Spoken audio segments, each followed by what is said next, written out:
Shoulda, coulda. I think firstly, this question should be whittled down from most to many 65-year-olds, or a lot of, or even just some 65-year-olds. Also, all day doesn't quite work for anyone not in a hospital or nursing home. Leaving out the eating and sleeping thing, which all people between birth and death do, the question that I'll address is really about whether a lot of older people spend the majority of their time at home, with entertainment limited to such things as watching television or reading books, vision permitting, or perhaps some gentle craft, hands permitting. Reading those admittedly expected posts from those people, of whom we all know or have heard of at least one, who fly through their golden years barely slowing down long enough to take a brief nap at night before leaping out of bed to organize family fun events, go kayaking, trek the Himalayas, play with their grandchildren, organize bake sales, clean the house, do the gardening, train for their first marathon or whatever, and have the best retirement ever, you have to admit they have a lifestyle that sounds fabulous. They really do. It's also probably the lifestyle a lot of us wanted or thought we would have at 65. But life sometimes has different ideas. Maybe you will never have children. You might not even have had a good marriage. Maybe something happened to your job or your retirement funds. Maybe you suffered an unexpected illness or accident that impacted your life. Some people at 65 are living the dream, and good for them. Lucky things. The rest of us, maybe not so much. I was heading towards something like that, sans children or happy marriage, but very fit, still in academia, still modeling and traveling. Marriage to a rather disordered person, no longer with us, had not allowed me to have many friends, but I had a couple. I had and have no family to speak of, but I didn't mind that too much. See, my 60th birthday. Looks great, and was lots of fun, just the 6 of us. The lady in the red pants was someone whom I'd been closely acquainted with and lived nearby. Due to illness, followed by injury, rolled up in life, I hadn't seen her for a couple of years, except an occasional meetup, and then she unexpectedly died recently, the week before Christmas. The lady with the short, dark hair is my hairdresser. The guy was someone who was down on his luck a bit, so I let him and his dog live in my other home for free while he got back on his feet, and he wanted to make a birthday thing for me as a thank you. He's long gone now. The shorter lady with short blonde hair was my friend for many years from the dog park, who moved quite a long way away a few months after that birthday, and whom I have now lost contact with. The lady with the long, dark hair was my best friend for 38 years. She died from a brain aneurysm not long after these photos were taken. Life changes whether you want it to or not.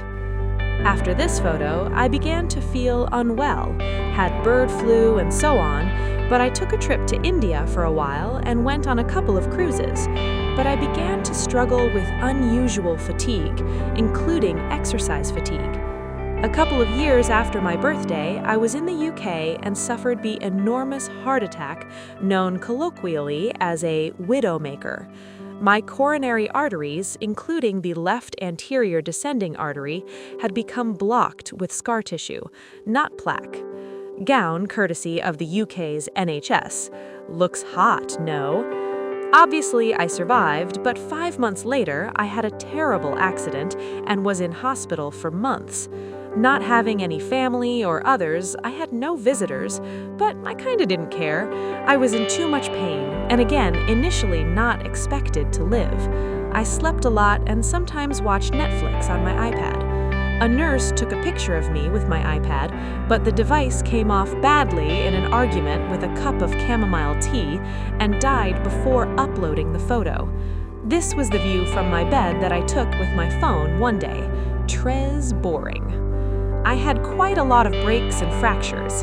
Now I have a special parking permit for my car, which is kinda cool, but I can't walk or pick things up or clean my house like I used to, and that sucks. And now I'd love to have that energetic kind of life I used to have, the kind of life I thought I'd still have.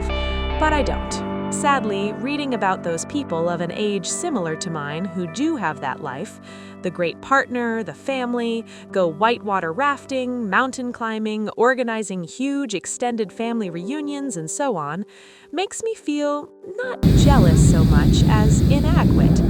Statistically speaking, our chances of illness or injury significantly increase after 60. Life, our lives, can turn on a dime, change in literally a heartbeat, and we have to come to terms with a new normal. That may very well include limited time out of the house and quite a lot of time on the bed or wherever, reading, watching television, or just resting. I do love and admire the get up and go so many older people have, and I'm sure lots of people feel the same way. But those many people who would love to do the same but simply can't shouldn't be forgotten or viewed as people who just aren't doing everything they could. Their confined and limited lives are usually very different to what they imagined their lives would be like in their senior years. Beyond health issues, we must not forget the financial ordeals that have beset literally millions. I was very blessed to escape without too much damage, but the GFC destroyed retirement plans for untold numbers and even left many homeless. There are any number of other financial crises outside the GFC that can and do happen unexpectedly, turning lives upside down.